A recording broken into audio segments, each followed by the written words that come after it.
Our next approximate method is the cantilever method, and this is similar to the portal method in that one, we're assuming zero moment at the center of each girder.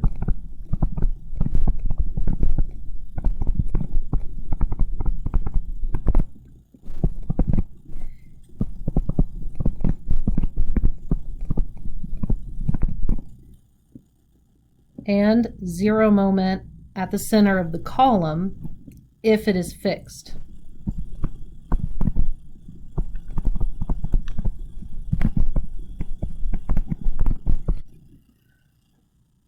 Where cantilever method differs from the portal method is the portal method made an assumption of the shear for each midspan column, where cantilever method is going to make the approximation at the axial stress or the normal force for each column.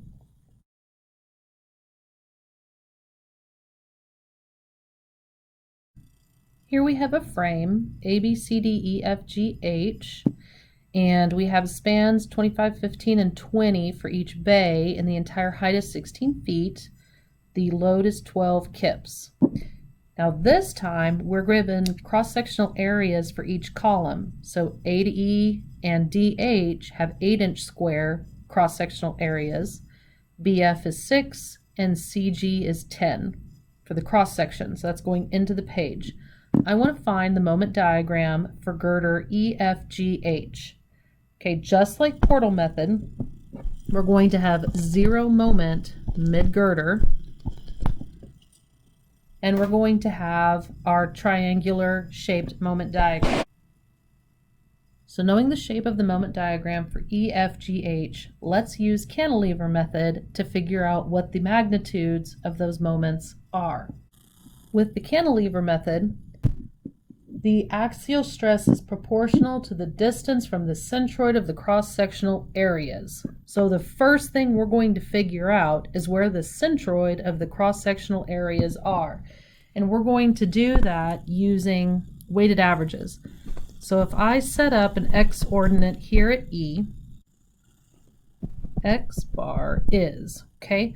So the cross-sectional area for AE is 8 inches squared, and it's located at 0 from our origin. And then for BF, that's 6, and it's located at 25 feet. For CG, it's 10, and it is located at 40 feet. And then last, we have DH, which is 8 again, located at 60 feet. And I'm going to divide that by all the cross-sectional areas. 8 plus 6 plus 10 plus 8.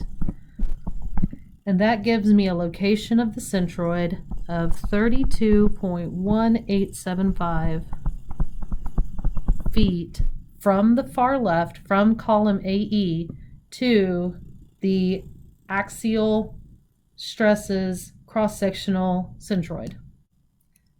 The axial stresses are proportional to that centroid. So if I draw triangles out this way,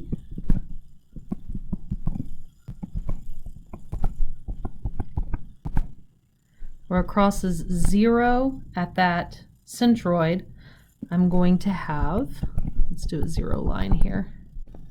I'm going to have positive stresses for columns AE and BF, and then I'm going to have negative stresses for CG and DH. Now I know this because, again, they're proportional to that centroid X bar that I found. And if I look at this 12 kip, it's causing clockwise moment. Say clockwise moment is going to be tension on the left side and compression on the right. So I have my directions for the stresses based on the load direction, and I'm going to get the magnitude of the stresses depending on how far they are from X bar.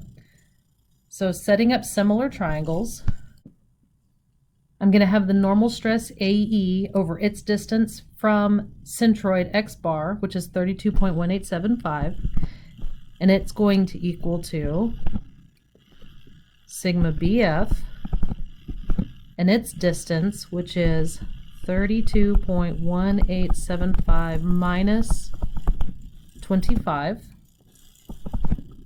that's going to equal to CG.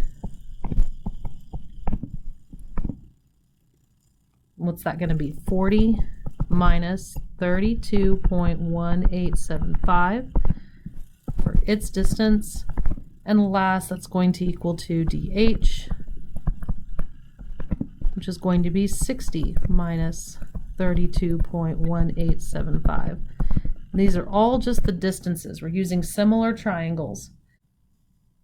To simplify this, I'm going to put all of my stresses in terms of 1. For example, sigma AE is going to equal to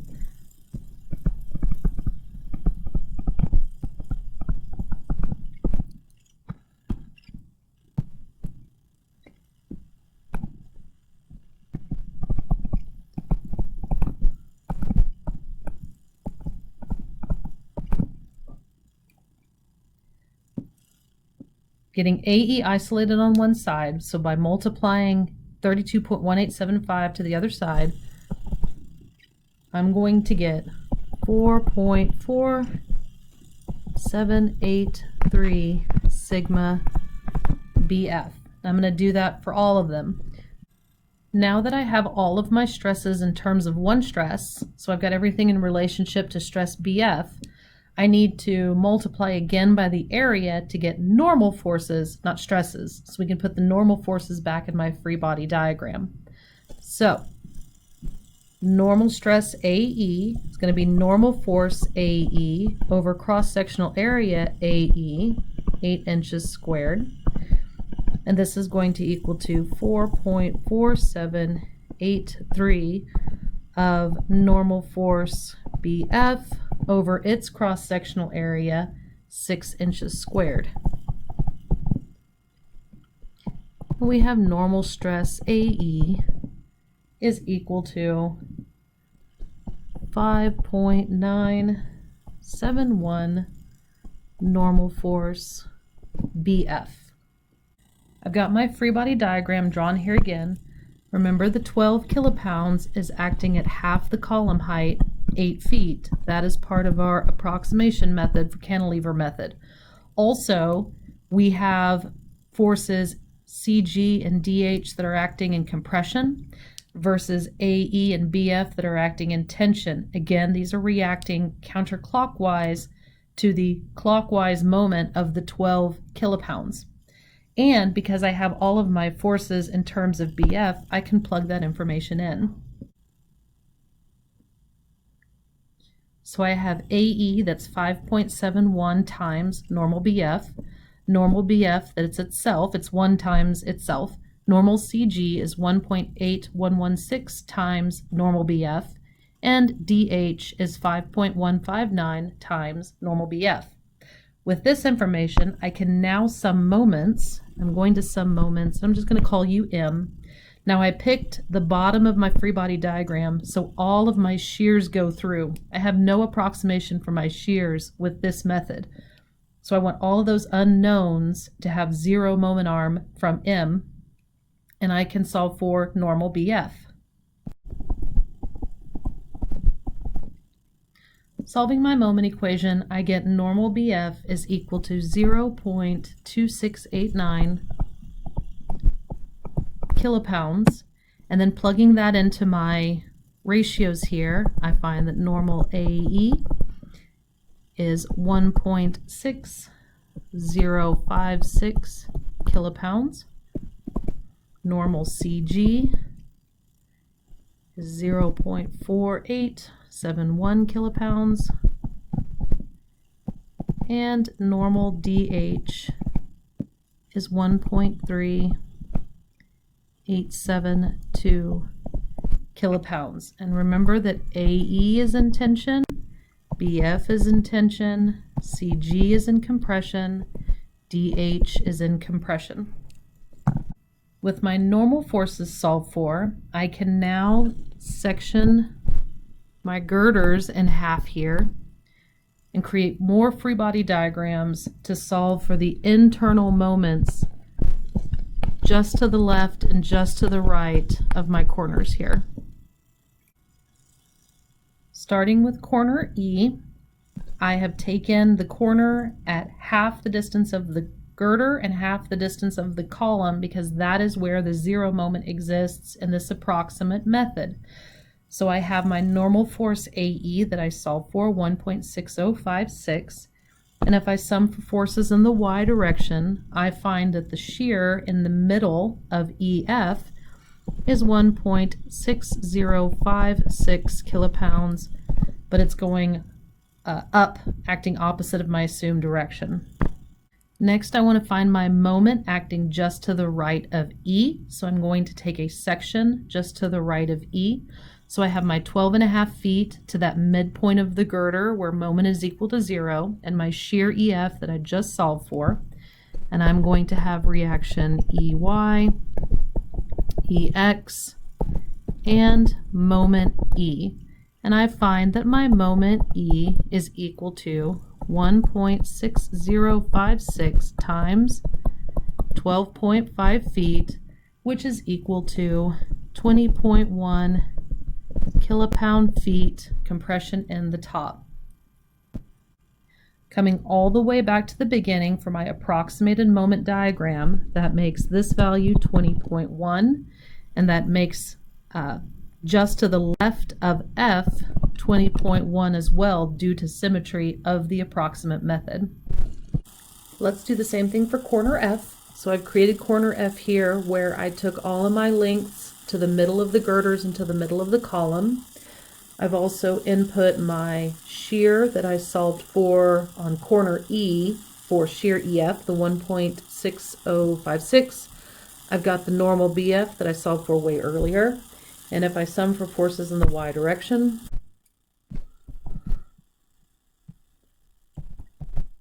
I get my shear in between girder FG to be 1.8745 kilopounds, and I did get a negative answer, which means it is really acting up. So applying that to a section just to the right of F, I'm going to have my reactions Fy, Fx, and moment F. I have my 7.5 foot distance to that midspan where I have zero moment, and the shear that I just solved for.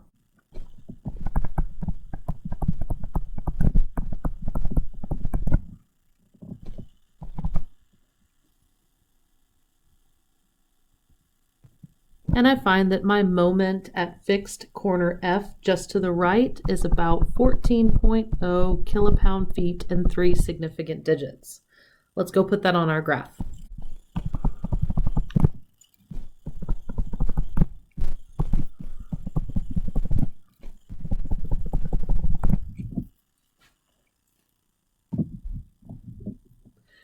Last one I need is the span from G to H. So let's start with corner H.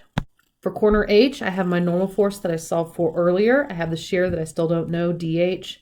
The one that I want is the shear GH that's acting midspan that girder. And just looking at this, summing forces in the y direction, we see that it's down 1.387 kilopounds.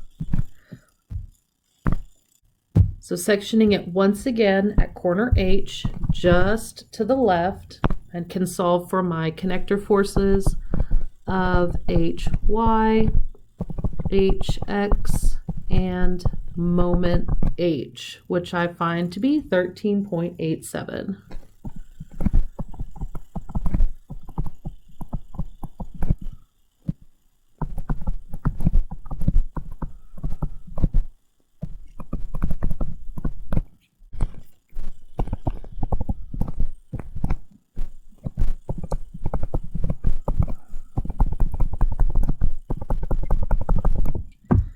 And I have now finished with my approximate moment diagram for girder EFGH using the cantilever method.